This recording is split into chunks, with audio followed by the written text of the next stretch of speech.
Thank you to everyone who is joining us. We have a few announcements as everyone joins. First, we are recording this session and it will be available in Whova, our conference app, within 2 weeks after the Congress ends. If you'd like to ask our speakers a question during the session, please use the Q&A area to the right of your screen in Whova. The chat window is where you can engage with other attendees. And we kindly ask that you keep your microphones and cameras off during the presentations and follow the presenter's lead on when to engage with cameras and microphones on. And it looks like we are ready to get started, so I am going to hand it over to Matt to begin and introduce our speakers. Matt?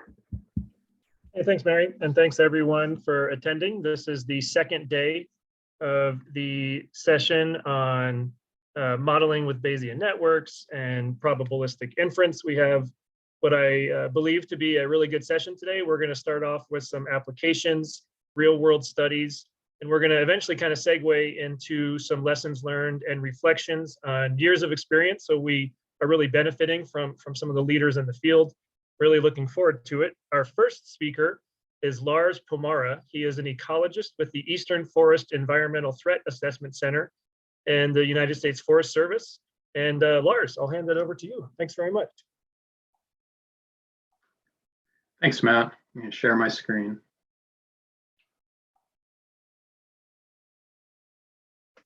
And just let me know if that looks okay, and I'll go ahead and get started. That looks great. Okay, so I'm going to be talking, excuse me. I'm going to be talking about a spatial planning approach to prescribed fire decision support that uses Bayesian networks and spatial optimization that are developed collaboratively between our science team and a group of planners and managers in the U.S. National Forest System. So I'd like to start by recognizing co-authors Adam Alsamandisi and Danny Lee at the U.S. Forest System Southern Research Station, as well as Kim Bourne and Mark Borsick at Duke University. So for a tiny bit of background, I want to talk about the landscape level integration and shared stewardship initiative. The Forest Service, it's a relatively new initiative that we at the Southern Research Station are involved in together with colleagues at the Region 8 Regional Office of the U.S. Forest Service. Region 8 is the southeastern region, the states that are shown here.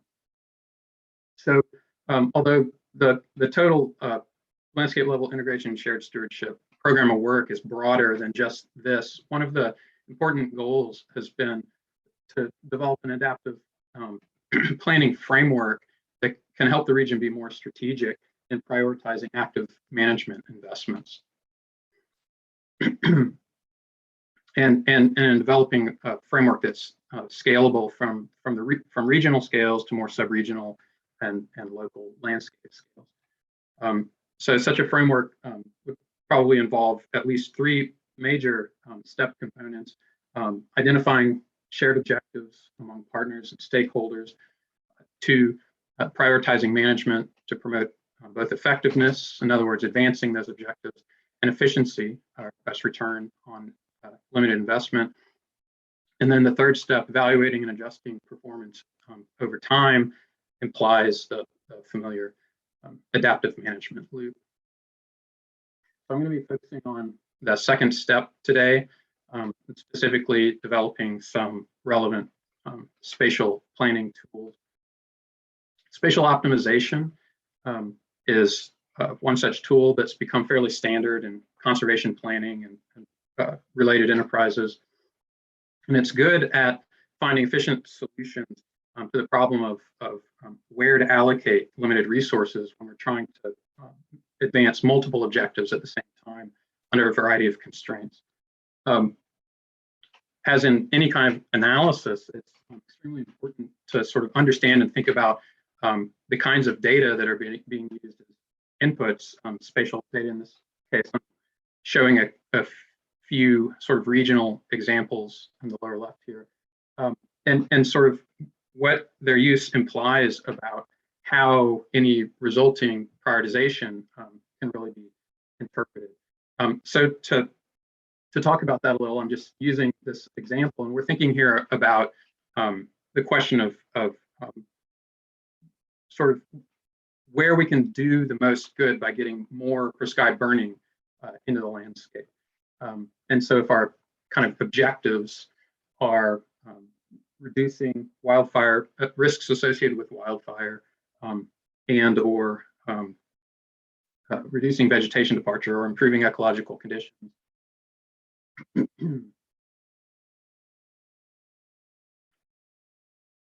So right, if those are goals, then it might be natural to think about data sets like these. So we may be able to do the most good in terms of reducing risk by understanding where are the places with the most risk, as the sort of top data set there suggests.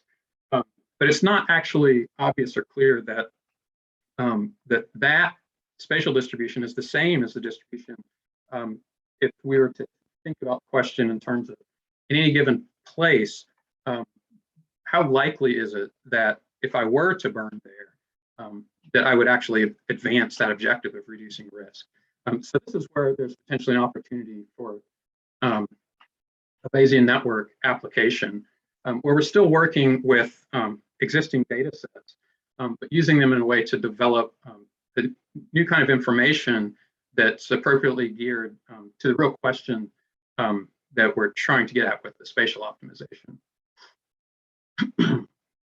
So the illustration here is just to indicate that in any managed landscape, we have usually multiple active management tools at our disposal, usually working towards multiple objectives.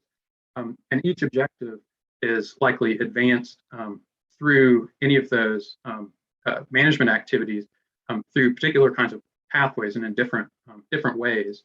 And so it's those pathways of influence that we'd like to be able to use Bayesian networks to better understand, where the endpoint we'd like to be able to produce is essentially an expectation or quantitative expectation or likelihood that a given management option will advance a given objective, subject to local conditions or given local conditions. So to illustrate this, I'm going to use an example that's underway right now, a project that's underway right now in Ocala National Forest and neighboring state and private lands. So Ocala National Forest is the sort of red dot there, north central Florida. And in the insert map, it's shown, its management boundary is shown in green. The larger dark gray boundary around that is the broader landscape of interest in this analysis. So this is not going to be a results presentation. We're very much in the middle of this project, even in the early stages. But I am going to be showing some maps and some analytical slides. And I just want to be real clear that these are intended as an illustration, very much kind of a straw man application of the process. So I don't want anyone to kind of look into these spatial patterns that you're going to be seeing too much and read too much into them. They're really for kind of illustrating the approach only. So where we are actually at in this project right now is we're in the middle of a series of expert elicitation workshops.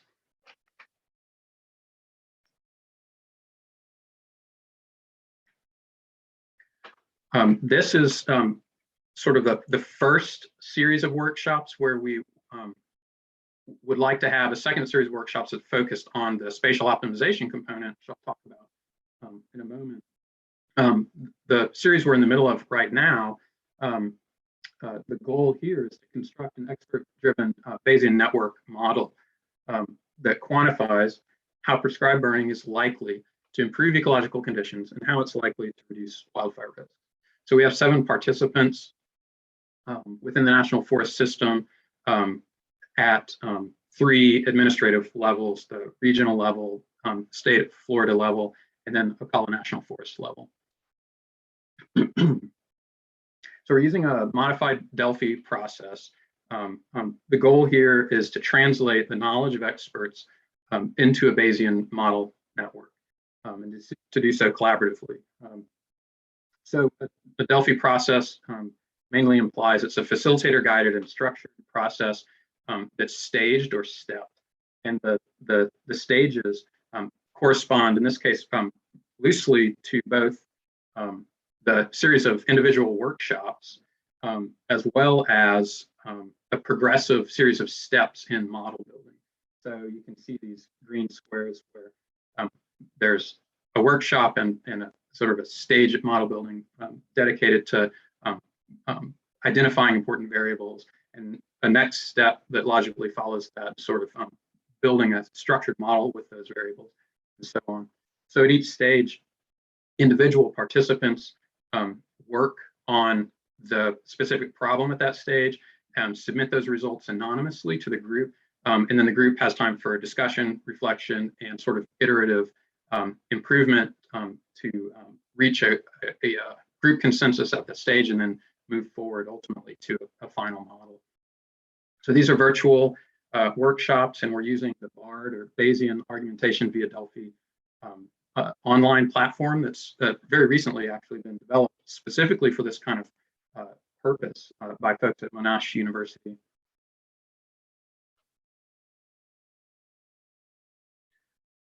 Okay, so what I'm going to do now is walk through this straw man illustration modeling process. And so, again, the purpose here really is not to sort of specify particular variables we know are going to be important or anything like that, or data sets, but rather to sort of walk through the process that the workshops are there to develop.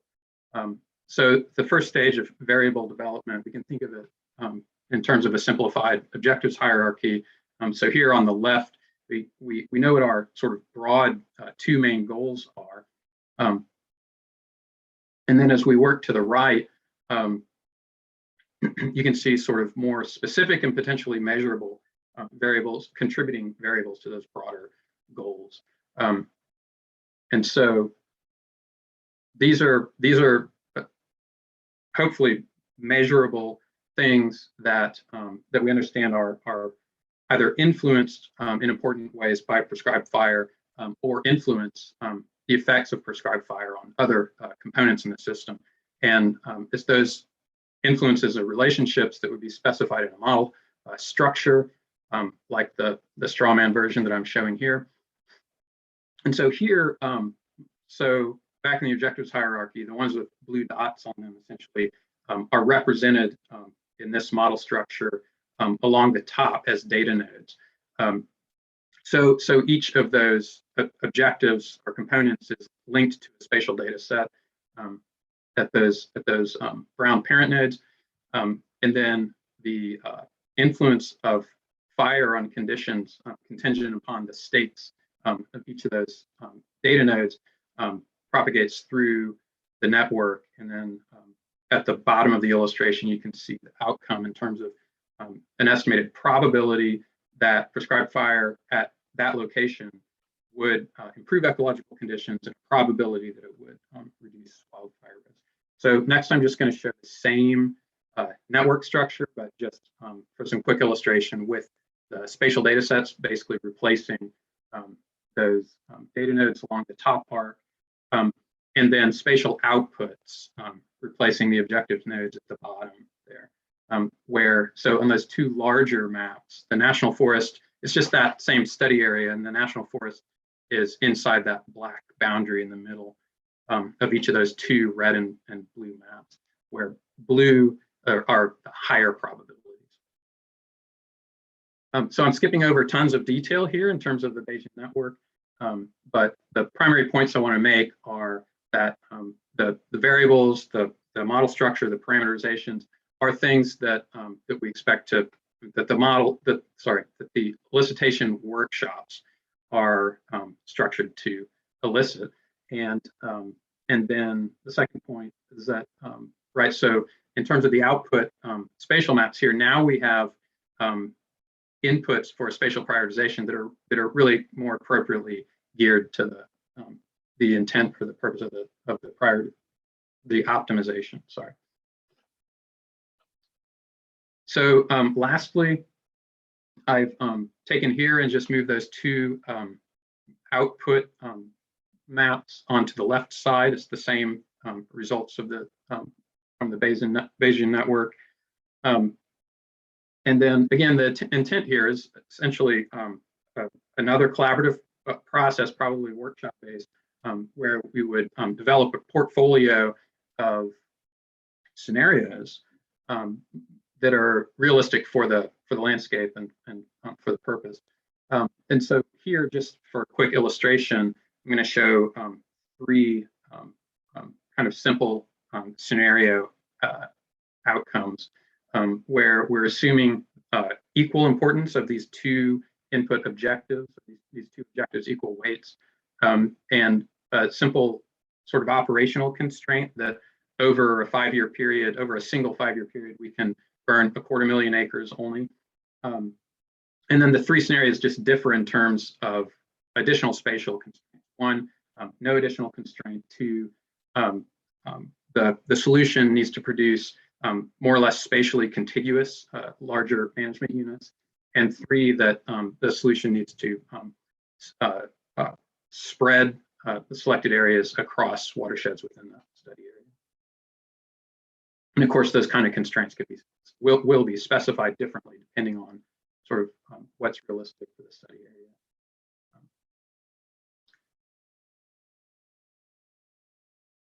So just quickly kind of showing those three output maps, and I don't want to get into sort of details of the distributions here, particularly because this is these aren't real results. But just to quickly point out a couple things, the light green areas are the areas of highest priority under these three sets of constraints. And those places are pretty much identifiable as places where there's a lot of overlap between the two objectives. But then as the trade-off curve on the upper right here also suggests that neither of those objectives is perfectly met. And there is, in fact, a trade-off between them. So that trade-off curve corresponds only to the no spatial constraint solution that's immediately to its left. And so what the blue curve there is implying is, well, first of all, the optimal trade-off point is essentially, it corresponds to that particular selection of spatial units. So had we not considered wildfire risk reduction at all, we'd be looking at some other spatial solution that corresponded to further left on that curve. And even if we had done that, what the curve implies is that we still wouldn't have gained much additional ecological benefit, but it would have come at some cost in terms of wildfire risk reduction. Conversely, had we not considered ecological benefit at all on the extreme right of the curve, on the extreme right of the curve, we would have gained some additional wildfire risk reduction, but it would have come at some cost in terms of lost opportunity to improve ecological conditions.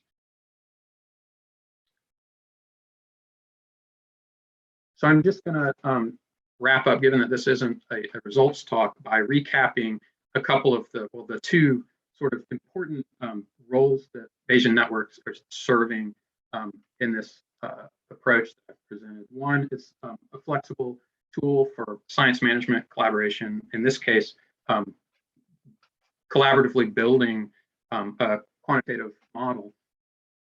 And the Bayesian networks can also help us to interface more ecological understandings of active management, like prescribed burning, with spatial optimization. So just coming back to sort of early in the talk, some discussion of the need for an approach that's flexible to sort of scaling at more regional, more local scales. And we think this is probably an approach that meets that need. Even so in other words, it's flexible to the kinds of changes we would expect as we scale up or down. We need to rethink what the relevant kinds of information are at those scales, different stakeholders and different partners with different kinds of importances placed on their objectives and so on. So with that, I'm going to wrap up. And although they are not shown here, I want to acknowledge the work and the time of the workshop participants in National Forest System that have been helping us through this process. So with that, I'll say thanks, and I think maybe we have time for questions. Thanks. Yeah, thanks, Lars. I think actually, probably just to stay on track, we might just move forward into our next speaker. But I do Sure. want to put a pin in the idea of returning to expert judgment elicitation. So we'll address that question when we have the group discussion towards the end of this. It was brought up yesterday by Kate, and there was some interesting stuff that was brought up by Lars. I think it's not unique to the world of Bayesian analysis where we have to elicit expert judgment, and there's some interesting issues around that I'd like to visit. So thanks for that interesting presentation. Up next is Danny Lee. He is the Assistant Station Director for the Southern Research Station, also with the USDA Forest Service. Those of you who have been around for a little while may know Danny as one of the science leads for the National Cohesive Wildland Fire Management Strategy here in the US, which continues to be an overarching guidepost. With that, thanks, Danny. Take it away. All right. Thank you, Matt. I'm going to trust you can hear me and see my screen. I haven't done anything unusual here. So it is kind of interesting. Following Lars, I'm going to actually switch over to this idea of actually using empirical data. That's going to be the key point that I'm going to be looking at is then those what becomes sometimes in unusual cases where we actually have quite a bit of data, and what we'd like to do is to be able to train our belief networks using data.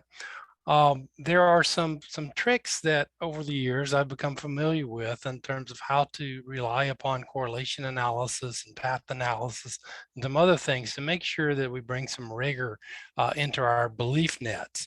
And so this talk is a little bit more of a kind of a how-to when you're building belief nets than it is a sort of looking at some of the results of specific belief nets that we've built. And as a backdrop for that, let me find my little button here.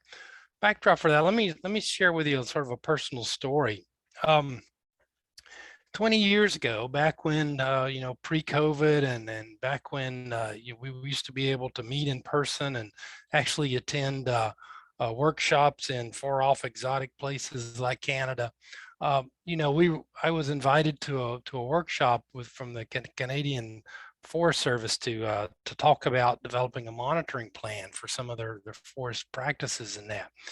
And one of the other speakers that was there, someone who also, well, I was there to talk about belief nets and their use in monitoring systems.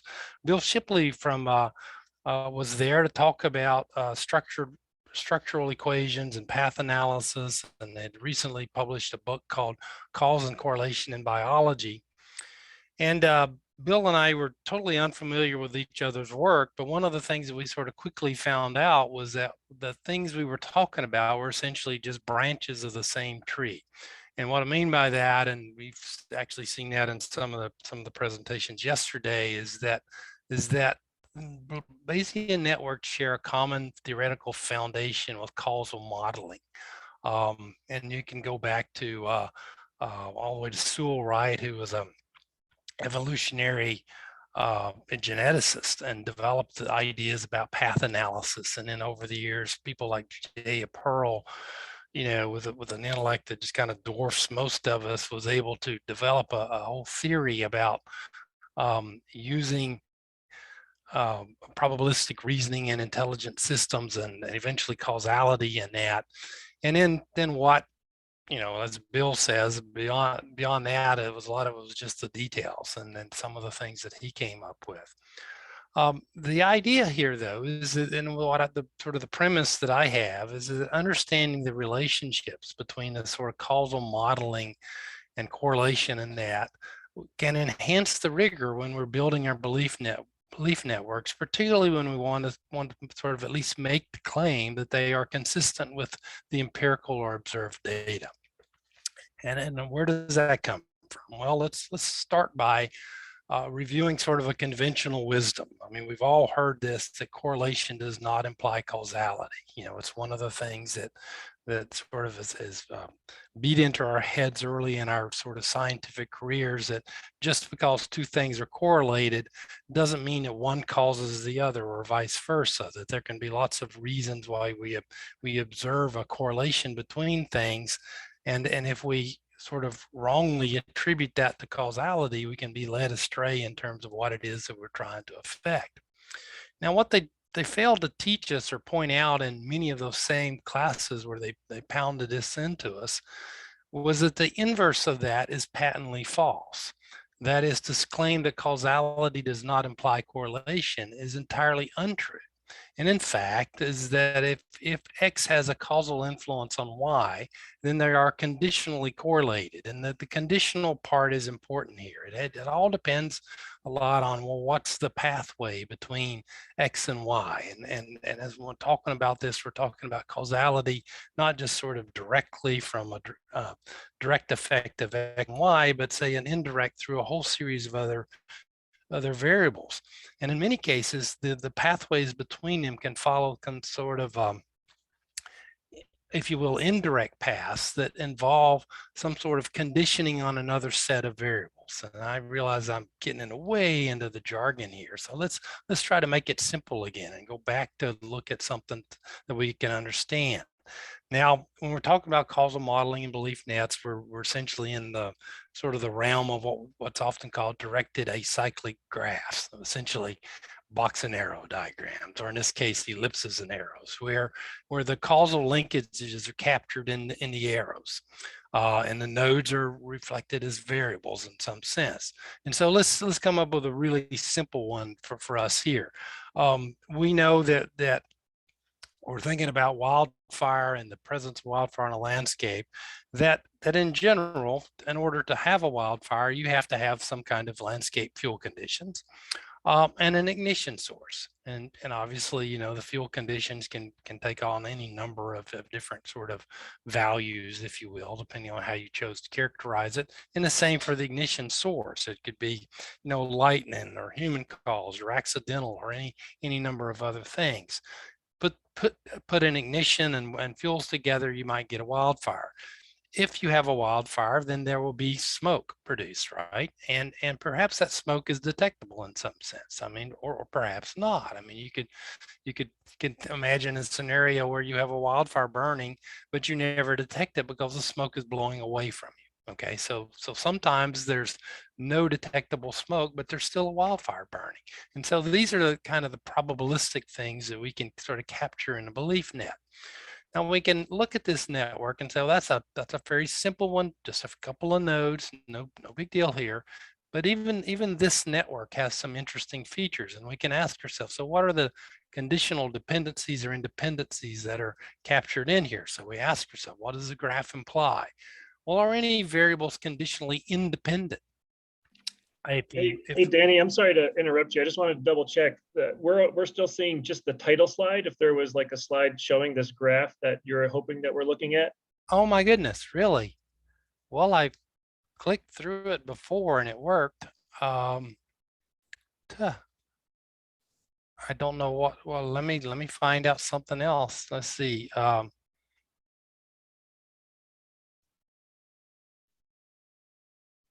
If you click the arrows at the bottom of on the bottom right of your screen, will you click? Well, are you clicking that those? is exactly what I'm doing. Okay. It's not moving. Not on our end. Excuse me.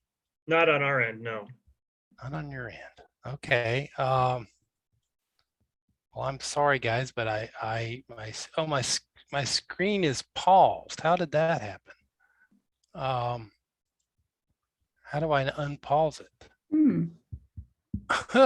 Is there a pause button? Not that I knew of. I'm going to unshare it and then share it again and see if I can get something back. Boy, thank you, Matt. Were you going to let me get to the end before you told me that? Or? I wasn't sure when.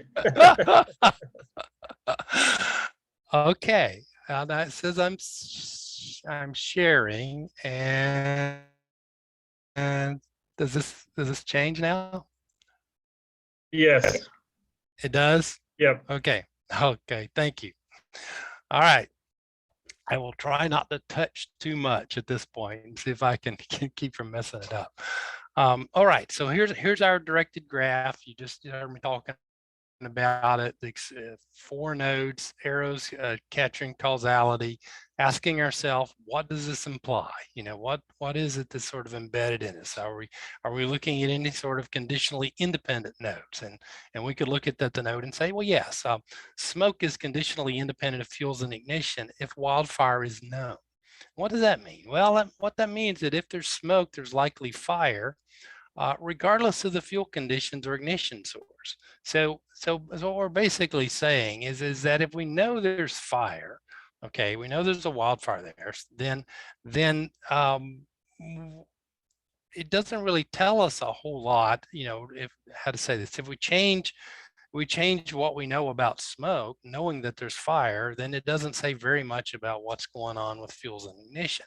Essentially, the node wildfire in that previous slide, if you will, blocks the information that would flow from smoke to these other nodes when this node is known. So if the node in the middle wildfire is known, then you have conditional independence between these 2 nodes and smoke. All right. By the same token, there's some variables that are conditionally dependent. And what do I mean by that? Well, again, when we're talking about if wildfire is known. Now, if wildfire is not known, then these 2 nodes are basically independent. That is, information doesn't flow through wildfire unless it's conditioned on wildfire. In other words, if the wildfire is known, then information flows from ignition source to fuel and back and forth. And this kind of behavior is captured in, you know, the language of these directed graphs and collider nodes, collector nodes, and all sorts of parent nodes. I mean, they got a whole range of terminology there, and we won't get into this too much. We'll throw the one or 2 slides up here about sort of the formal definitions. And essentially what we're looking for is this idea of directed separation or deseparation. And what it simply says is if there are 2 vertices, X and Y, in a graph, and there's a set of other variables that if they are known, that is, so given this set of other variables, that these 2 things are deseparated, then they're essentially saying that they're probabilistically independent, giving any set of these dependent variables, and that will hold true in any multivariate probability distribution generated by the graph. All right, what's that mean? It's a mouthful. It's basically telling us that when we have defined the directed graph, or when we have defined our belief network, it essentially ensures that certain variables, if you will be conditionally independent based on other variables. And that will be true in any kind of generation of any probability distribution, any joint probability distribution coming from that directed graph, or alternatively, any results coming out of a belief network that you build.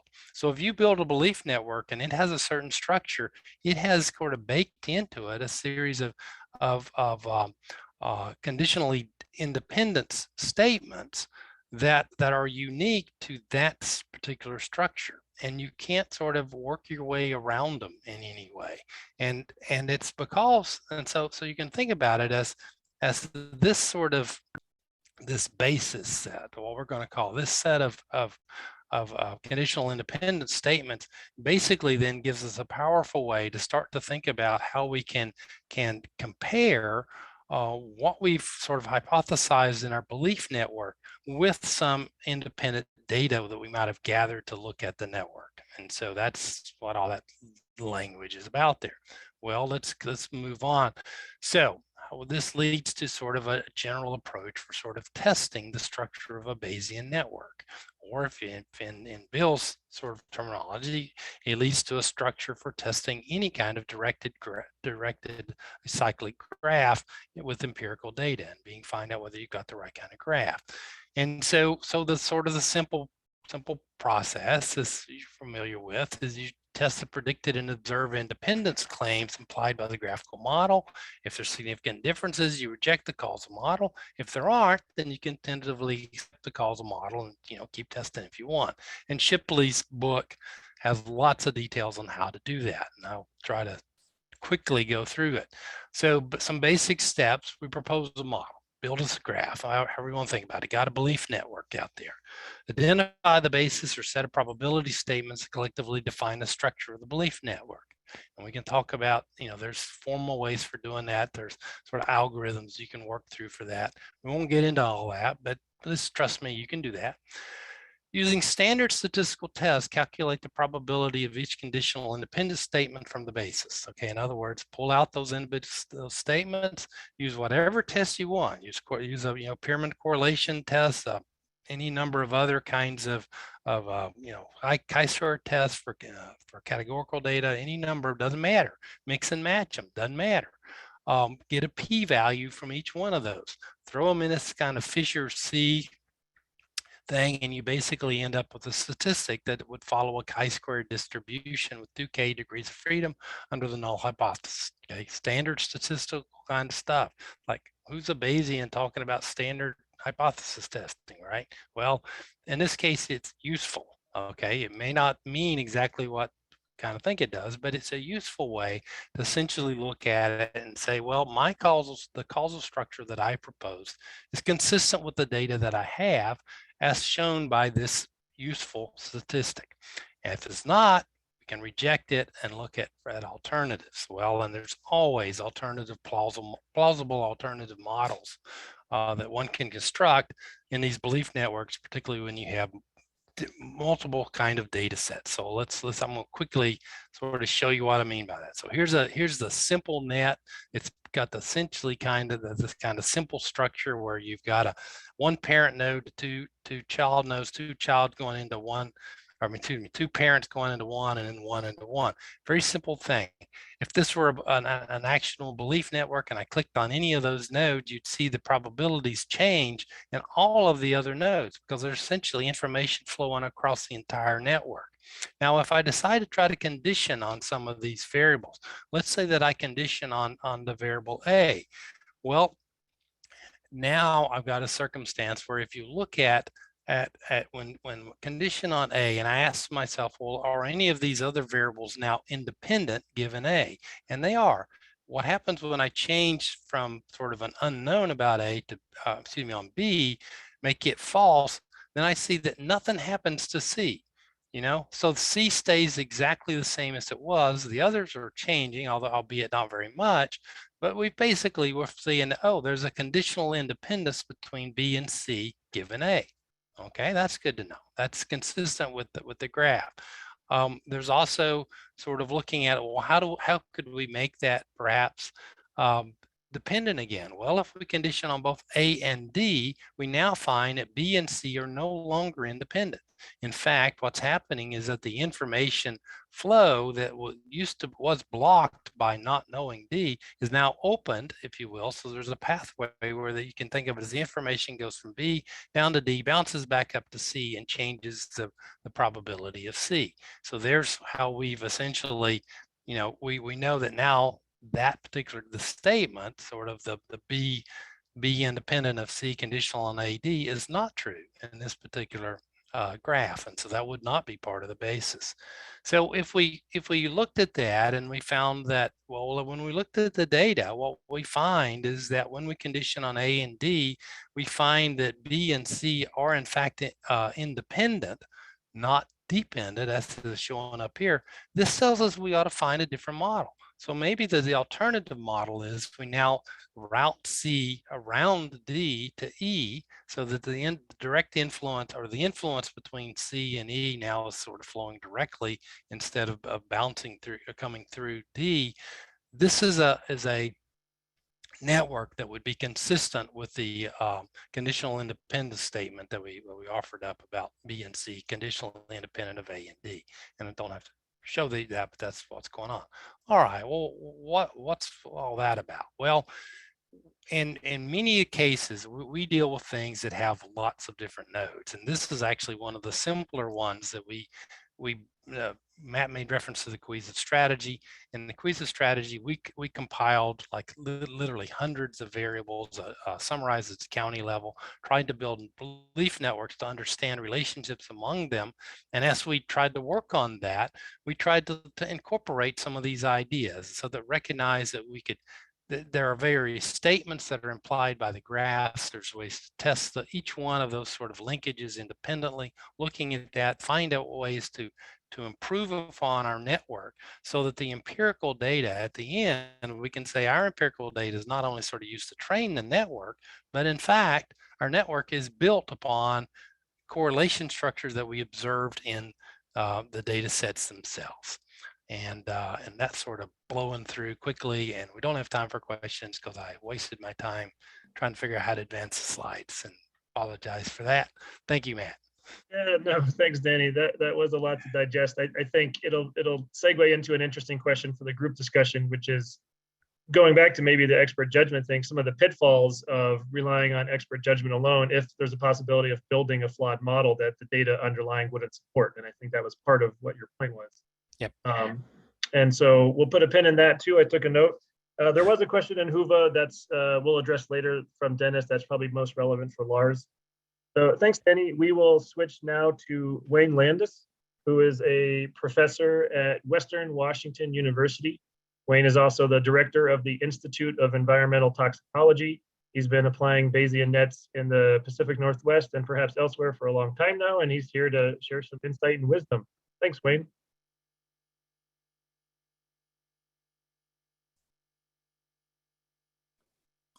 And I'm here. So I have a very different kind of talk.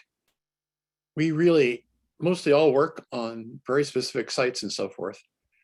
And my first slide is what I think about fire. This is actually Mount Baker. It's 10,000 feet high. I'm just above the smoke right there. So the smoke is about 6,000 feet high. And that smoke came from British Columbia this time, but typically comes from not just Washington State, but also Oregon and California. It goes out to the Pacific and then it comes ashore up in the Northwest where I am. So this is how I think of fire, is that it comes with lots of smoke. And occasionally we're even trying to do things like, and that slide should have changed. This is one of our small towns in our drive. And of course we have so much smoke in the air at 2 o'clock in the afternoon that you can look directly at the sun and not have a problem. Of course, it smells, and it's long-range transport of lots of different kinds of materials. So that's how we tend to think of smoke. I'm going to talk about the NLAS site, not so much with smoke, but fire, and also the fact that fire and your management of fire is also connected to lots of other important things, ecosystem services that you derive from these particular sites. Thanks to the Forest Service, this research, oh God, was it 13, 14 years ago now? And this paper is from 2012, where the model and so forth was done. It was actually funded by the US Forest Service. Terry Shaw was our project officer. We had Alan Alger and many other people up in the Pacific Northwest Research Station and La Grande Forest Station as well that helped us out. So they were our experts. Oh, and there's this guy, Bruce Marcotte, down the hall from Terry. So when we talked about Bayesian Networks, Terry Shaw goes, I know a guy. I think many of you do as well. So forestry management, like every kind of environmental management I'm aware of, has multiple management goals. Fire is one, but there's also fish. Everything in the Northwest deals with fish. We allow, one of the powers of Bayesian Networks is you get to ask lots of what if questions, not just about the current state, what might have caused it, but what if you have something or a counterfactual. And we've applied these same methods to synthetic biology. This is like gene drives and CRISPR, disease prediction, invasive species, and clean up toxic sites, and many other things. And we have applied these tools. I think we haven't gotten anything on the Antarctica yet. And that can be more of a challenge. So we had two papers. I do risk assessment. And back in the 1990s, we invented this thing called relative risk. And the first study that we had on the NLAS site, on the Upper Grande Ronde Watershed, we used our conventional risk assessment types. We didn't have Bayesian thinking into it. We had categories. We used Monte Carlo to talk about probabilities, so forth and so on. Our first application of Bayesian networks was the Air and Landis paper. These are actually published in the same issue, although not back to back. One of the nice things about working with the Forest Service, they have amazing data sets and long-lived data sets and experts of the sites. So in many ways, this was an ideal kind of site to start on. Just for those not from the Northwest, it's in Eastern Oregon, the particular site. It's very wooded, lots of other things going on. And you have a map, and we have lots of different kinds of land uses, environments and so forth in this particular environment. We're going to be talking a lot about the Upper Grande Ronde part of this inland site. We have Meadow Creek and 3 of the regions. We actually count risk for each one of these units, what we call risk regions. Why? A lot of times you have not, I think maps are deceiving. It makes you look like you know a lot. It means you can see a picture, but when you actually see measurements is often much more spread around. So what we do is we break it up into watersheds or airsheds or what's appropriate in order to actually calculate risk. And we talk to the managers a lot about what are you responsible for in this particular area? What are your long-term goals, so forth and so on, and where are your data sets? So that's how we approach it. And of course, this is a spectacular area in Eastern Oregon. This is how we think about risk assessments. And we just talked about DAGs, directed acyclic graphs. This is a directed acyclic graph. The way we conceptualize it is we have sources of things that change the environment, the stressors. Here we've talked a lot about fire. I'll talk about other things in a minute. Habitats are the area or location where the endpoints are, where things we're trying to manage and are connected to the sources, and the stressors move from one place to the other. You have all the various effects that some can cause an increase or decrease in population, an increase or decrease in the probability of a fire, so forth and so on. And the impact is just the sum of the responses that you're trying to manage, the endpoints. This has been around now for a long time. The first publication of it was in 1997. I take it for granted. I use this diagram just to say, see, we have DAGs too. And once you have a DAGs, you can start thinking about the Bayesian network. This is a Bayesian network. This is a DAG, not quite a Bayesian network yet, but it is a directed acyclic graph. It has the same structure as the broad outline. The boxes we're going to turn into nodes. The arrows between them are the lines of influence. All of the ways we break these things down are in categories, usually high, medium, low, 1, 2, 3, 4, 5, or some other kind of criteria. So everything we do is categorical, and everything is described by probability, whether it's conditional probability between the 2 nodes and the third outcome, and the outputs are all probabilistic. We also have numbers that we've derived from the experts and the managers in order to actually quantify these relationships. So that's our conceptual model. And just remember, the nodes represent variables. Variables are always assigned discrete states. And for many reasons, I don't like to have more than 4, maybe 5. And the structure actually reflects the causality that is covered in the literature and also by experts. So we've not done a Delphi method. And I tend not to trust experts a lot. They have lots of biases and things.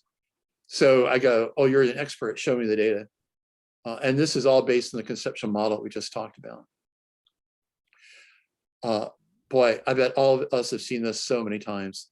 All it is parent nodes with different states, lines of influence to a child node, and these interactions are determined by the conditional probability table. The CPT, almost no one's talked about. That, I think, is the most important part of building a Bayesian network. Fortunately, in toxicology, we do laboratory tests, lots of other kinds of things. You don't always get to do that. You have to go through it and see natural experiments or large-scale experiments in a forestry sense. But the conditional probability table is a huge source of uncertainty. And at times, they're very difficult to get the data to actually build ones you have confidence in. So the conditional probabilities link the parent and child nodes. The child nodes dependent upon the likelihood of the states for all the parents. And the conditional probabilities, especially at this site, but in others too, we use a lot of GIS information. And we also use lots of sampling and field observation in order to do this. We also use other statistics to examine relationships, multivariate analyses of various kinds, to actually see where we think we may have a correlation. And don't forget that we actually build our DAGs based on what we understand about causality within our particular site. So we're very much going to the second and third nodes of Pearl's ladder of causality. Why Bayesian networks?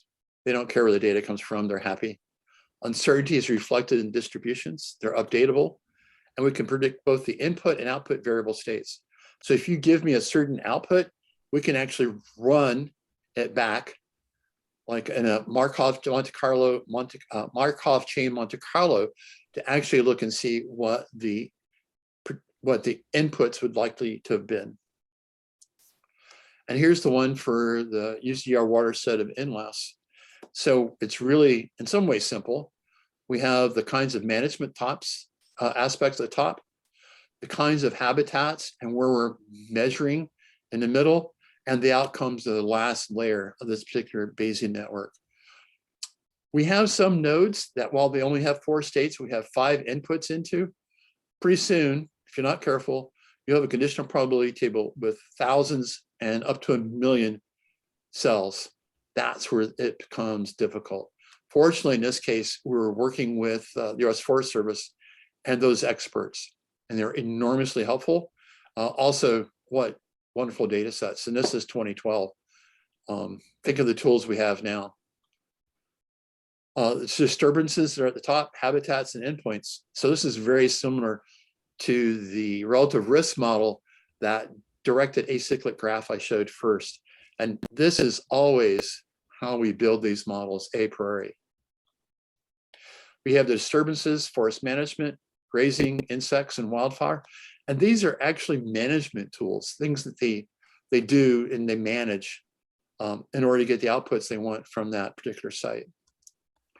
Habitats, and these all have locations, and we're very specific as to the location. That's the great thing. Notice that these are all what we call even distributions right now. That means we haven't compiled them with data. Now, whenever you see a distribution like that, that means we don't have information really yet. And then this is the bottom node. Again, it's even distributions. These are things people cared about, like timber, grazing land, recreation, historical range of variability for fire. And of course, I can say lots of things. There's no such thing, but this is a cultural value, insects, invasives, and fish. And fish out here are Chinook salmon, Chinook salmon, Chinook salmon, and other species as well. We also use lots of GIS data. Here are the data sets that we used. And again, thank goodness it's the Forest Service. All kinds of information. Sometimes it's range allotments, how wildfires affect other kinds of things. So in this particular case, we did have information to build what I thought we had good confidence in the conditional probability tables. So here's the conditional probability table for this particular interaction. And we have real distributions in most of the cases. We compile the model and we see the output. What we're going to do is concentrate on certain nodes at certain levels. What I'm going to do is actually tell you what we found and how the changes took place and how we worked backwards and forwards throughout the model. So this is how we use it when we talk about this and adaptive management. The risk rankings were calculated. And this is the ranking, the number you'll see is the mean state of probability distribution. We almost never use that amount anymore. We have a standard deviation by it, but remember a lot of these distributions are not Gaussian, and you can't make some of the same assumptions if you're assuming it's a normal or Gaussian distribution. In fact, in all the research we've done since, we almost never see a Gaussian distribution. And the output represents a likely range of the rankings. So here's a risk of ranked values. Notice that the distributions are here. And again, they don't look normal. So we have those with a kind of an intermediate. If you just look at the numbers and you see that they're not all skewed to the bottom. The bottom is the high risk. You have the lowest, which is the historic range of insects. So this is risk to not meeting your goal. Invasives was low, and not meeting the fish requirement is actually fairly high. And I think we have lots of data that verifies those combinations. So this is the end of the risk assessment. Notice that it's almost always skewed. And this is fairly repeatable.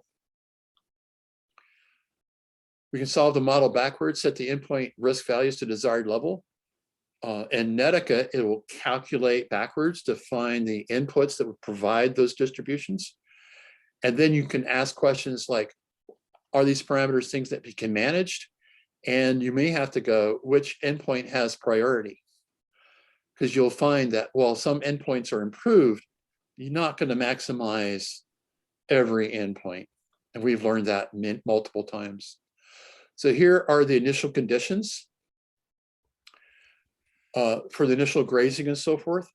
You notice at the bottom here where it says low risk each endpoint, right here, we actually went through and we set each one to the low risk. And the grazing here, the grazing is the one that was changed so much. So the way you're managing the grazing is what you had to do to have that low risk for each one of those endpoints. And we can set that, we just set that within the computation. So that's one case. So now we have a management strategy. Let's say just the historic range of variation for fire, let's set that lower. Well, here you get things that change compared to our initial one. The insects changed a little bit and grazing changed a little bit compared to the others. So if you want to change the fire, these are the two nodes. And I've just shown you what will show up when we do the sensitivity analysis. And in Netica, we use mutual information a bit, but I think it has more power if we can show it to you graphically. And that just is basically saying, what's the zero risk for fire? I thought this audience might have an interest in that. Let's look at low risk for the fish habitat. Oh, three things change here: forest management, grazing, and insects compared to the initial states that we had. It's really hard to get fish habitat to be at that low risk point. It takes a lot of effort and you have to change lots of things. So we're changing three variables, but notice we're not changing really huge amounts. If you look at the distributions, they do change, but not by large numbers. What we have found consistently with this research and others is that we never have found a magic bullet. You have to change a variety of conditions, a variety of management schemes in order to meet a goal as specific as that HRV for the fish habitat, in this case in salmon. And of course, as you guys know, in the Northwest, salmon are enormously important, along with recreation and timber resources still has an importance. Comparison of scenarios. Initial conditions, state of 2012. Low risk fish, all other risks are actually reduced compared to the initial state. So this is fish habitat. If you get the recreation to low risk, you notice that they are less than the initial one, but they're all different. And if you look at this, the fish is still fairly high. So again, the decision about what you're going to optimize your management for is going to be depending upon your stakeholders, both the government ones and the local ones and so on. But here you can go through and start running the scenarios and making decisions about what your path forward is actually going to be. Also, I show these kinds of graphs all the time when I'm talking to stakeholders, and I have ones that are much simpler than this one. NLOS has lots of nodes at these different levels. But I use this and people can see that, and I'll do it even in real time with the models. And they'll say, oh, what about this? I'll do it in Netica to go, oh, okay. So if I want this better, I'm probably going to impact something else. So we go through this analysis. Why do we do all this? It's called an OODA loop for me. Hi, Matt. It's just observe, orient, decide, and act. This is actually something first described by a fighter pilot. And this is from one of the view graphs he used. But you have unfolding observe, orient, decide, and act. This is where we use the Bayesian network so much. You observe and orient it. You're here to see the outcome, you decide. You take these decisions, you run them through the model again, you can decide how you're going to act. And you're back through the loop again. And most people know this as adaptive management. But no one's trying to kill you here like in a fighter pilot case. So we published this a bit. This is just another OODA loop. You put in some other variables. And this is where you do the risk assessment in the Bayesian networks, is in this part.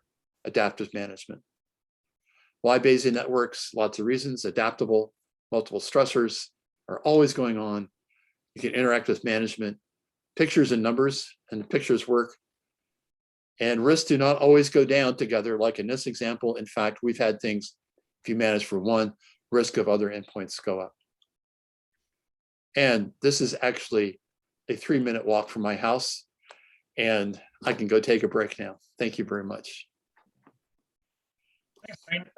One question I had, and I think it was the point you brought up, you showed how under those different scenarios, for example, if you wanted to target the desired end state of, for example, lowest risk to fish populations, your implications for management might look one way. If you wanted to manage for lowest risk to recreation assets, for example, your management implications might change in another way. Yes. How do you spatially represent that? How do you then direct people to say, not only should you do more forest management as opposed to grazing management, but where in the forest or where in the grazing allotment should you take those actions? So we don't have, in this particular case, we didn't have enough detail. Fortunately, we had the managers of the site with us. And so we'd say, well, in this particular area, in order to do this, this is what we predicted. And we had people like we just talked about at the very beginning that go through and say, well, that actually makes sense within these limited regions. And they understand both in an analytical way, an empirical way, and also from years of management, that these are reasonable management scenarios. So we had that involvement with the stakeholders and so forth as part of this. So that's exactly how we did it. And yeah, it's one of these things, if you pay more money, we can get smaller detail. Yeah, but it's grounded works, yeah. with the managers. Oh, absolutely. And that's one thing, like with Terry and that whole group, both at the last site and at the Western Field Station, the managers were right there. And so we had direct communication. My graduate students would go out, meet with all the people actually in last and interview them. We'd go down to report. So we had a lot of interactivity. It's only like a 4-hour drive from Bellingham to Portland, and Portland where we would all get together and meet. Yeah. Great. Well, thanks very much. Absolutely. Moving on, we are going to introduce our last speaker of the afternoon or evening or morning, wherever you're from. Trent Penman. He is a professor of bushfire management at the University of Melbourne. Please take it away, Trent. Looking forward to this. Thanks, Matt. And thanks to everyone for joining at the end of your day, at the start of our day. So my talk today will be possibly a little bit different. I'll be talking about a whole range of applications we've been doing in Bayesian networks over the last decade or so with a view from down under. And I'll do the check. We've progressed forward, I hope. And this work has involved a huge number of people, and just some of the key people I've pictured here from the University of Melbourne, Kate, who you heard from yesterday, also University of Wollongong, Western Sydney, and as Wayne referred to as well, the brilliance of Bruce Marco, Portlandian, is that the right word? And who has been really a big part of my Bayesian network growth and a fantastic collaborator. I'm sure we don't need to introduce this, but wildfire impacts are growing around the world over time. The losses of houses, lives, and a whole range of other assets seems to be increasing. And we're even seeing fires in places that we haven't seen many in the past before, with places like Sweden and England starting to record major fires and sometimes property loss as well. And we know the monetary costs, they're the ones that get reported, but there's a whole range of other non-monetary costs of wildfires that are coming out. From a lot of the work that's been done over the last decade since our major Black Saturday fires, where 173 people were killed and over 2,500 houses were lost in a single day. We know the social impacts are high. Things like post-traumatic stress, divorce rates, and unfortunately things like suicide rates increase as well. This leads to a disruption to business, breakdown in communities, changes to the regional economies. So the long-lasting impacts are the things haven't been good at measuring. But there are other costs too that people are interested in. And Wayne's talk there was fantastic in the introduction of a whole range of different risk values and how they can all go up and down at the same time. And the key question that we're really getting asked often is, how as fire management agencies, should we invest budgets to reduce the risk posed from wildfires? And I think it was Mace yesterday who was asking Kate about how fire management might have changed since the Black Summer fires, which we had 2 years ago. And one of the key things that has come out of all the inquiries is that all agencies are expected now to do some form of quantitative risk management. And we only have a couple that are truly doing quantitative risk management. We have a few that are doing some processes, but we're still a long way from doing it. And of course, as we all know, there is the emotional side of this and every other decision-making process that goes on.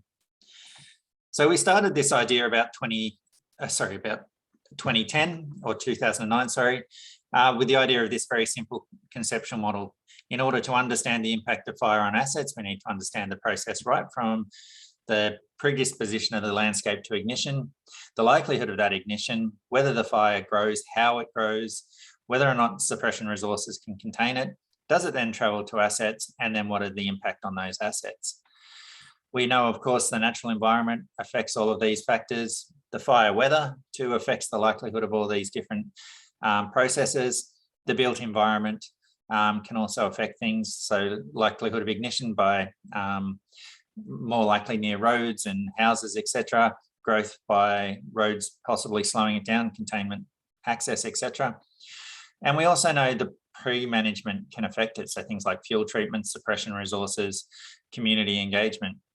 And this was a nice, neat model. And as I'm sure you're now well versed, that this actually lends itself nicely to a Bayesian network, a fairly complex one. But then the other part of it that we kept on having is people, and people influencing ignitions, the assets, but also people influencing the decision-making around treatments and et cetera that are going on. So that started us off on this path of learning BayesNets. And there's been a whole bunch of papers that we've done, some of them in Australia, the one on the middle in the left, we worked with Alex Seifert and John Keeley for looking in a couple of areas within California. And we've used that general model to understand cost effectiveness of different treatments. We started off more like in this, the top paper there as a proof of concept, just having risk values. We started to bring in treatment costs and impact costs as well. And so this work over time has built the concept of the model and how it can work. As time's gone on, we've simplified our conceptual diagram a little bit in terms of the way we deal with things. And we've actually taken some of the nodes that you saw in that earlier conceptual model outside of the BayesNet and run those through our fire simulation software so that we can simplify the idea down. And a couple of years ago, we published this paper. Again, you'll notice Bruce Marco there, that we have the fire weather influences ignition probability, and both of those then influence fire size. The management decisions influence the fire size, and all three of those influence the rate of loss for assets. And so this relatively simple model has actually gained a lot of traction. And as an aside, and I don't have time to talk about it too much, but this is the model that is now being used by 2 of our state agencies and all of the electricity networks around Australia to model their fire risk. So it's been quite an effective approach. Can't do a BayesNet talk without a BayesNet model there. And this is the very simple model here, which has been expanded slightly. But these blue boxes here represent the decision nodes. In this example, we've only got 4 assets we're considering: house loss, carbon release, tolerable fire interval, so this is an environmental value, and power line loss. And these little hexagonal boxes as well represent the cost for all of them.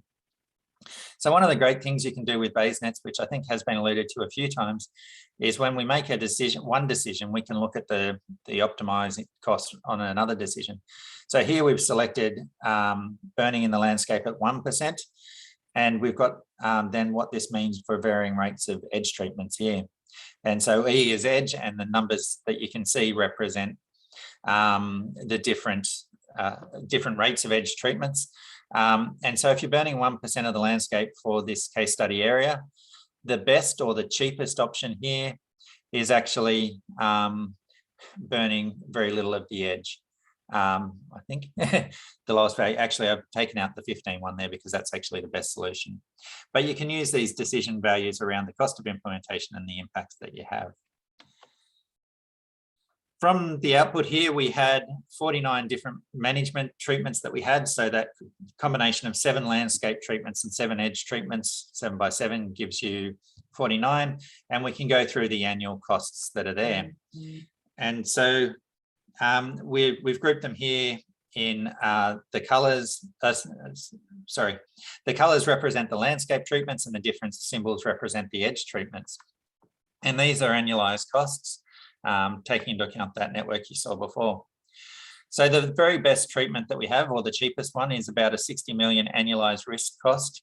And that's burning 15% of the landscape and 15% of the edge. So within about 500 meters to a kilometre from houses every single year.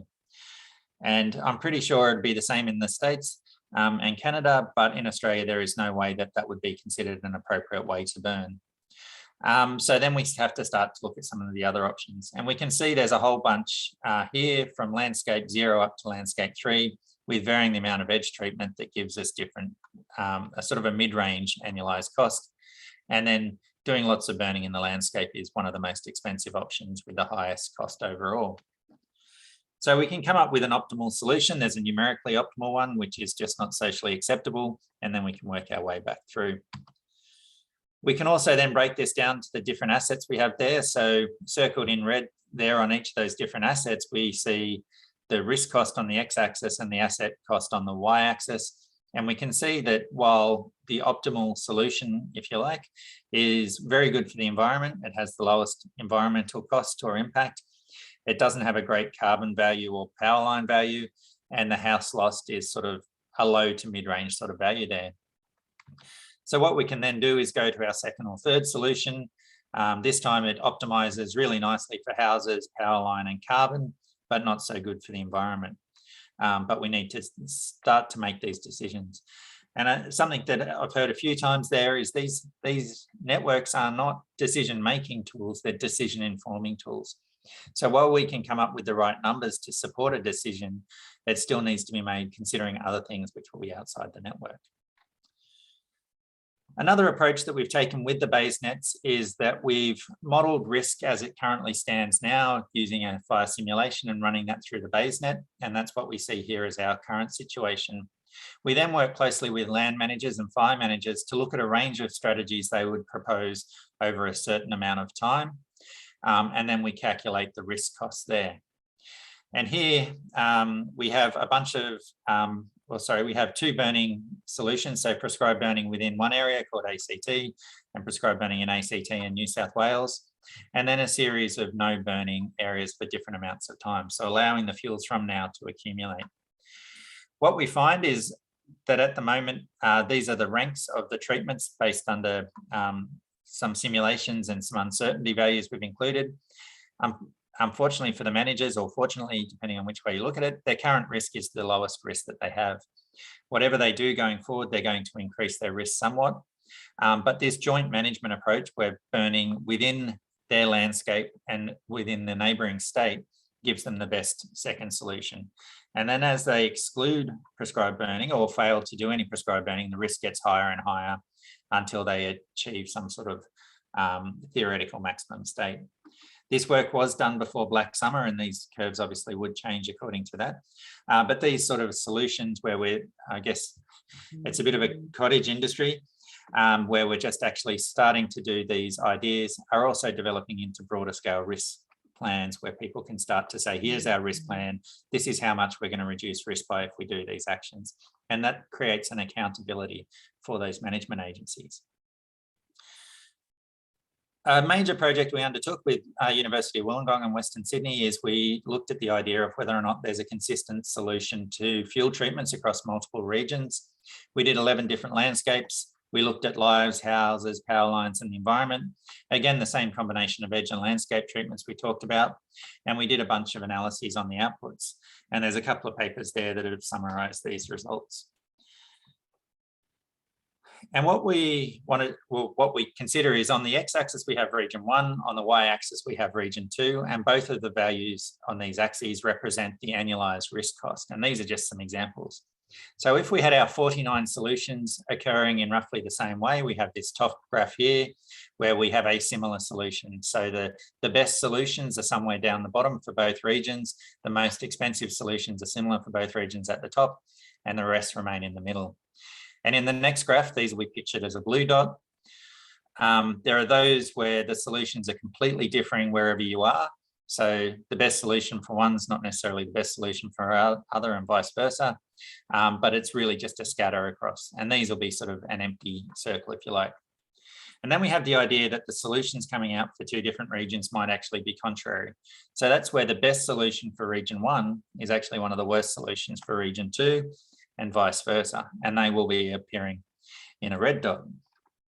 So to answer the question, across the 11 different landscapes we considered, is there a single solution to fire management? The answer is not really, sometimes maybe, which is the sort of captures the Bayesian uncertainty as much as we like. So up in the top left corner here, there's a whole bunch of regions which do have very similar solutions. And these names won't mean much to you, and that's okay. I encourage you to read the paper because they explain it a bit more. But the key is there's some regions which have similar solutions. Then there's other regions like this one called the Blue Mountains, which is in New South Wales to the west of Sydney, that has very different solutions to almost every other region in the landscape. And there's some like Hobart, which just don't share any similar solutions with anyone as well. So the key point from the research is, depending on where you are, depends on the sort of landscape and how you might treat that to reduce your risk. Might seem obvious sitting here, but when we take this to managers, this has been a fairly contentious point up until very, very recently. So it was an important piece of work to undertake. The other thing we can get from these models, and we can get them for an individual region, and I strongly recommend warning your tech staff to actually make the graphs not in highly bright colors based on where they've been recently, but we can actually start to break down the costs. So we have our 49 regions across the y-axis there, and the annual cost on the, the treatments on the x-axis and the cost on the y-axis, and broken down by the different variables. And so for this region here, as you burn more, the cost of burning the landscape, which are these steps going up, increases. And then within each of those, you can see the edge treatment costs going up as you move from 0 to 1 within each landscape treatment. But the landscape cost becomes, burning the landscape cost becomes one of the biggest costs. And you can see reductions in house costs, which is the apricot or orange color on the top there. You can see that going down under some scenarios. But generally, the 0-0 or the do nothing is only better than a couple of scenarios in here. And we estimate it's about $40 million a year of investment that saves one life and 1.7 houses every 30 years, which is probably a bit hard to justify. Somewhere like the Blue Mountains, our do nothing here, the 0-0 is about 65 million, but there are a whole range of other options for them in terms of reducing that risk cost or below that 0-0 line. And contrary to the ACT, the treatment costs are actually a very small part of it. Life loss, this blue color through the middle, has a major component. And we can see with treatment, the size of the orange bars reduce quite significantly. So our house risk cost goes down quite a lot as well.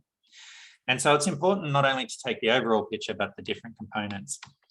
And I realize I'm probably running out of time a little bit, but a lot of these results appear, or the Bayes nets are the background for this prescribed burn atlas, which is prescribedburnatlas.science. You can sign up or access it with Google and look at the results. You can compare multiple treatments within a different region, or you can compare for a single metric here to look at your optimized solution. And if you feel, please feel free to look at that website as much as you like. Some of the other applications that we have of the Bayes nets that we've been using, as I mentioned, we're doing risk planning now for 3 different government agencies and the electricity networks. And we start to be able to produce these maps. And these maps show the networks, power networks throughout Tasmania, the southern state. And you can look at the risk value in terms of the area burnt from the fires, but also the total cost. And you can see there are differences between those 2 maps. Every single cell within that map has been populated based on a Bayesian network, based on fire simulations, environmental data, and climate data. Don't have time to go through that, unfortunately.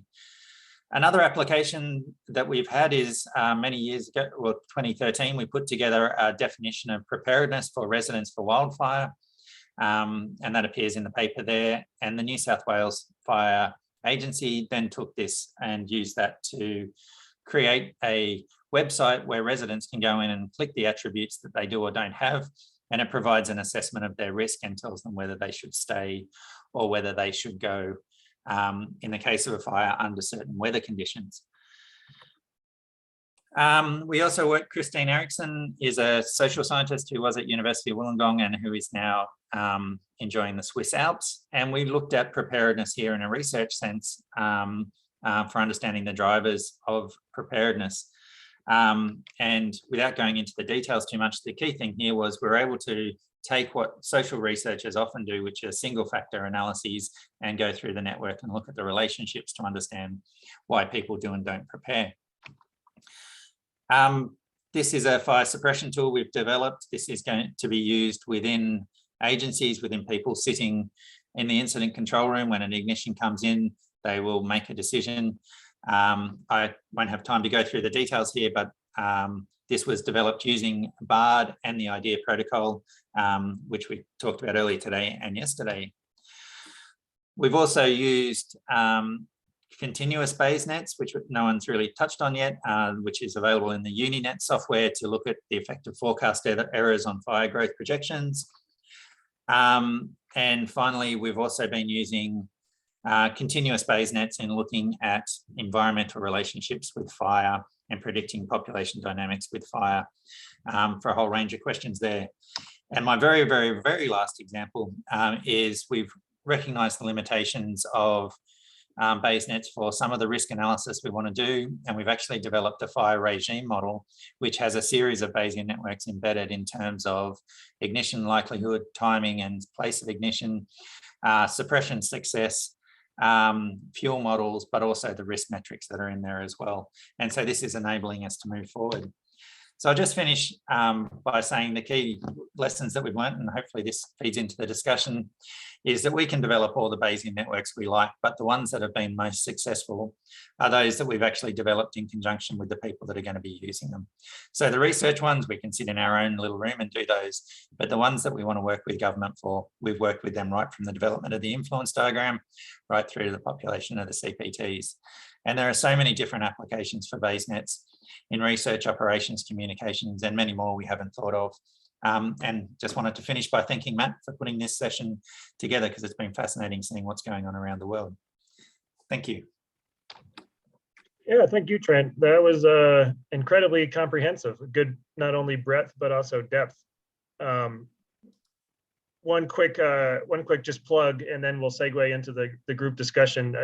Both Wayne and Trent mentioned Bruce Marcoux, a colleague that I've been fortunate enough to work with as well. And Bruce and Trent put out a paper in 2019, and I believe ecological modeling and applications, or maybe environmental modeling and applications. I'd recommend reading that. Really good kind of overview of current and emerging applications. And then if you really want to go down the rabbit hole, you can read some of Bruce's more recent work that's looking at like quantum theory and Bayesian networks.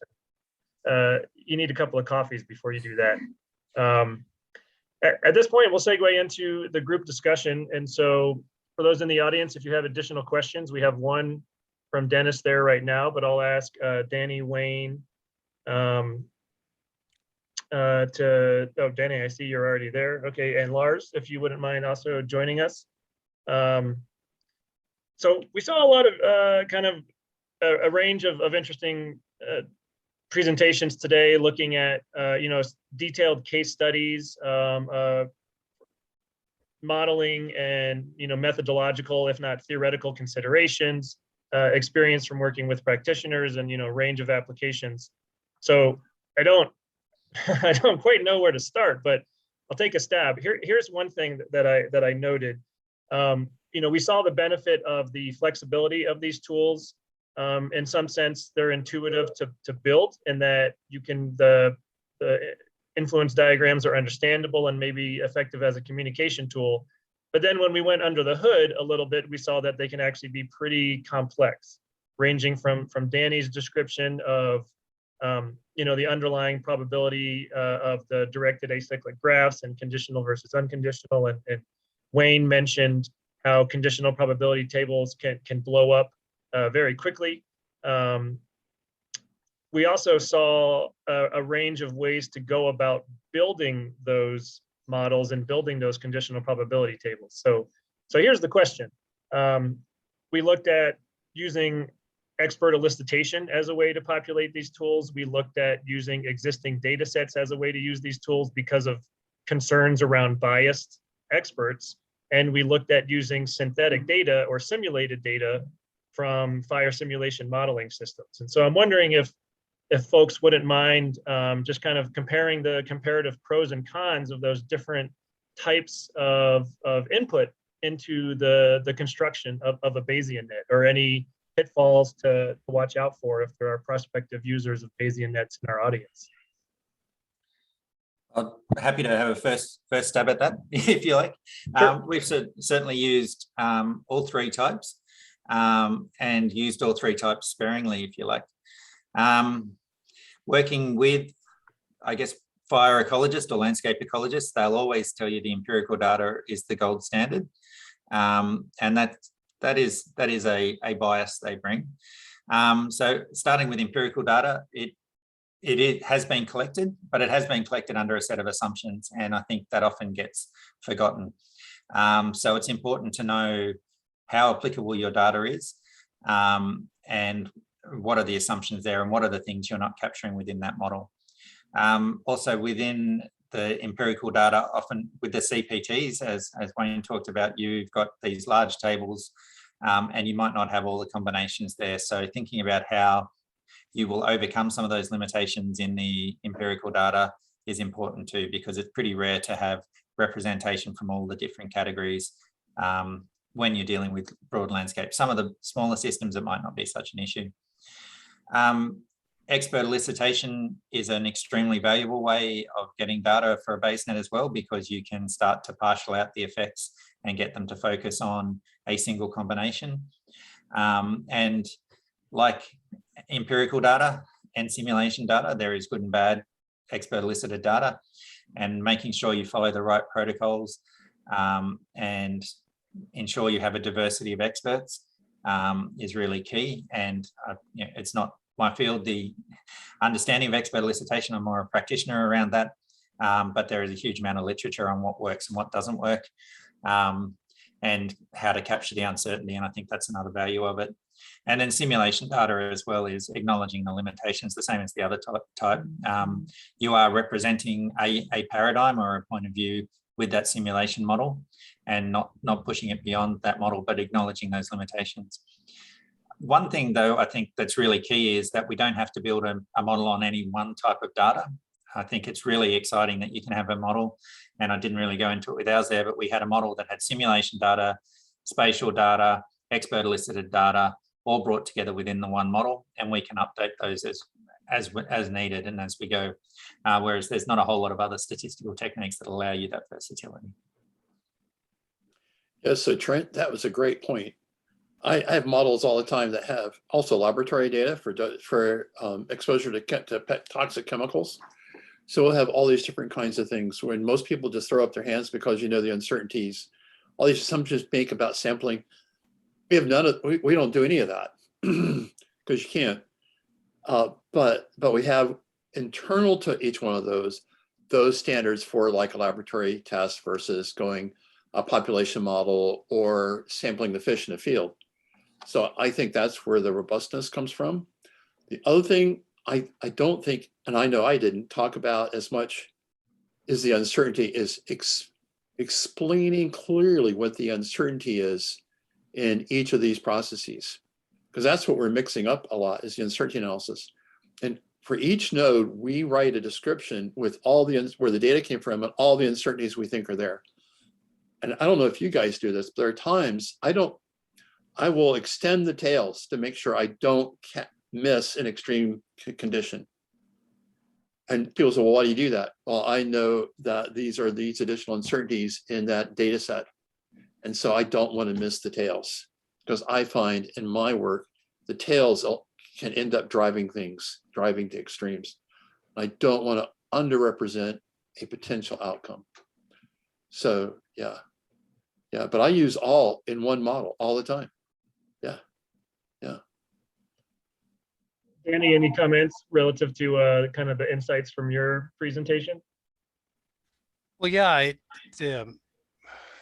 I mean, when I sort of reflect on, again, almost now 30 years of working with belief nets and stuff. I mean, when I first started off with them, one of the first things that I did was basically use a belief net to capture the dynamics of a fairly complicated simulation model. And the reason for that is that, you know, it was hard for people to understand what I was doing in a simulation model, and they wanted to see the inputs, they wanted to see the outputs, and it was fairly straightforward for me to essentially, you know, make a belief net that captured the conceptual model that I had underlying in the simulation. But even better than that is that because they're right about this issue of the conditional probability tables, you know, getting really big and you have all these sorts of combinations.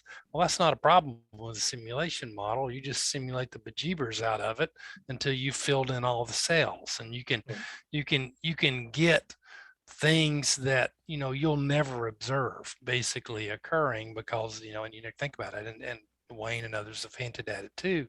The beautiful part of that is you can essentially have uncertainty about your parameters in your simulation model that's then captured and carried through the belief net.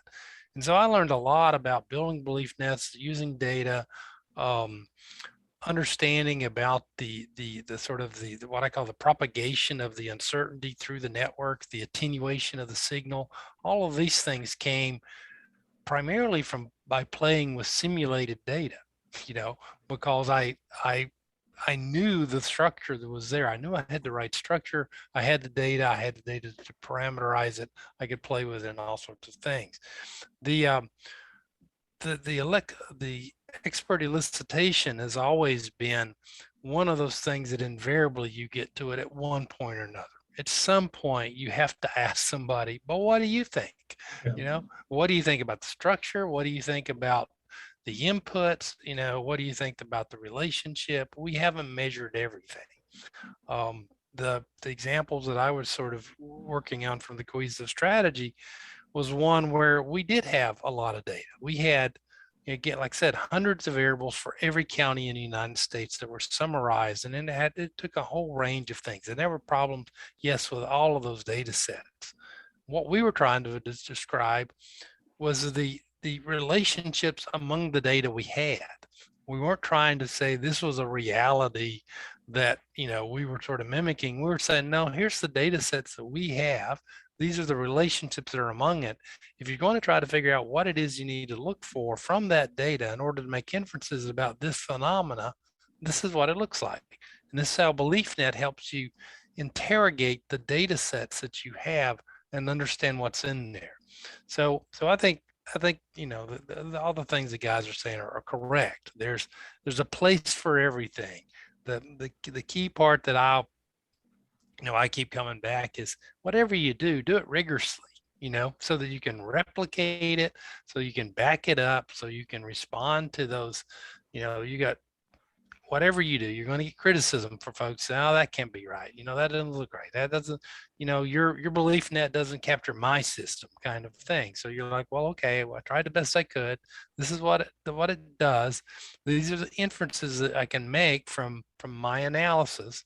You tell me. I mean, like Trent was saying, work with the folks who are going to use it. Find out if it's useful for them. That's ultimately the test that we're shooting for.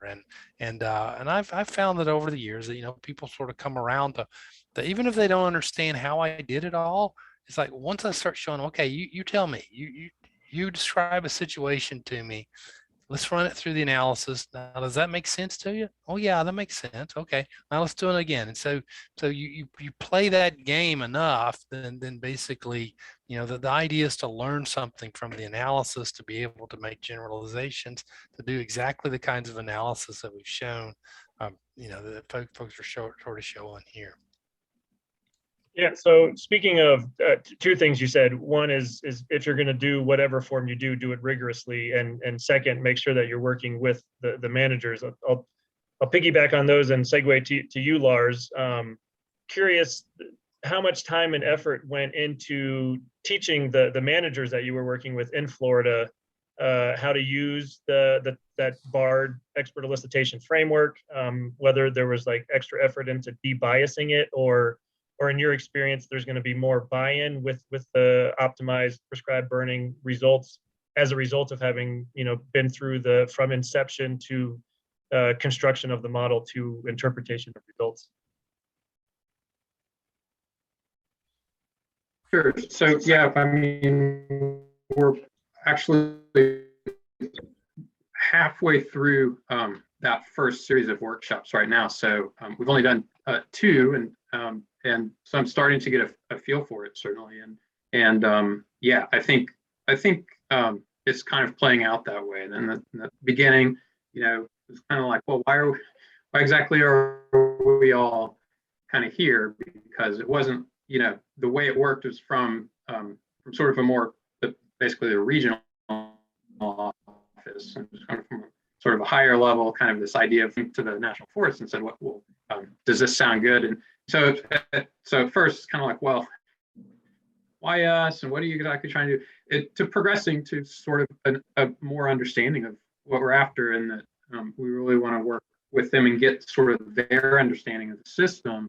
And so, yeah, it's turned around pretty quickly, I think, into something more where there's a real interest in trying to develop something. And I think it does point to the point I think Trent made maybe in one of his last slides, if he didn't mention it just now, about this sort of parallel value of expert elicitation where, we're working with potential end users. And so hopefully kind of getting the interest and the understanding and the buy-in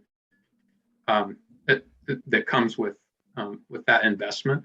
So I do think that's important, and I think I've seen that play out. With regard to sort of some of the discussion about sort of empirical evidence and data as opposed to the expert elicitation, the ways they can work together in models, I do wonder. So I admit I'm sort of a novice to Bayesian networks, but I can see this kind of structure playing out where, so the approach we're taking is, initially standing up a very just kind of strawman model, but then kind of keeping that in our pocket and really updating it through the workshop process. But saying as a first approach, let's just try to use the model building as really an exercise to try to understand the way managers are thinking about the problem first, right? Whether it's right or wrong, but as doing that in a structured way. And I just wonder if, it seems reasonable to me that there's a kind of a logical process where, especially in cases where we're seeing a lot of variation in particular answers. One person says this value should be 5, and the other person says it should be 20, and there's a lot of variation between or something. We can identify these locations where there's some value in, and then saying, well, some empirical evidence would be particularly useful in these components in the model. In other words, sort of starting from that structure and getting all the kind of investment that comes along with expert elicitation, but then improving the model in some pretty specific ways with empirical evidence where we can actually update components from the expert elicitation state to the added value sort of evidentiary kind of state, if that makes sense. I'm not sure I actually covered all your questions there, Matt. No, I gave you a shotgun. And in fact, I have far more than we have time for in 2 minutes. I wanted to compare and contrast Bayesian approaches to wildfire risk assessment with some of the more purely simulation-based approaches. We don't have time for that. I wanted to ask you about the challenges you see moving forward. For example, how do you account for a non-stationary future with models that, if they're built on data, are intrinsically backwards looking? Are there other big challenges in 1 minute that we need to face with this modeling paradigm? Yes. I'd say, yeah, the idea is it's an extremely flexible framework, and following on particularly from what Danny and Lars were saying, I've never presented statistical results to fire, land, electricity managers and had them interested in the modelling approach so much as I do with Bayes nets. They actually really want to get in and understand what's going on, and to follow from Lars's point, they really want to understand how that moves forward and then how to improve it. I think going forward though is making sure that the Bayes nets are considered a tool in the toolbox and that we're getting the best data coming into them. So for those processes like climate change, possibly the relationships that hold now won't hold in the future. So we'll have to do some other work, but that's where you can bring in expert judgment or different simulation models. The biggest challenge really is just the acceptance of them and making sure that we continue to do rigorous models that are useful for management. And I think they will continue to expand in their application. Great. We are probably just about to wrap it up. One quick point. Lars, there was a question for you in Whova specific about your optimization model. So if you happen to get logged into Whova, if you wouldn't mind responding to Dennis directly. I think it was a question. I know Dennis works on fuel treatment optimization. He was in another special session, so maybe there's some cross-pollination that can happen there offline. But I'll hand it over now to Mary to wrap this session up. I just want to quickly express my gratitude for everyone to participate. I learned a lot, and thanks for those in the audience as well. Yes, thank you so much to all of our speakers for sharing your expertise with us today. This session will be available in Whova, our conference app, within 2 weeks after the conference ends. Be sure to visit our exhibitor booths to connect with our Congress sponsors and partners. Simply click on Exhibitors tab in the navigation bar. And as a reminder, we do have a passport contest. You can earn stamps by visiting exhibitor booths and liking, commenting, or participating in deals and offers. Attendees with the most stamps will be entered into a drawing to win a free Fire Congress registration for 2023. This concludes the second day of the Congress. We look forward to continuing learning and connecting with all of you tomorrow. Thank you and have a great evening. Thanks, everyone.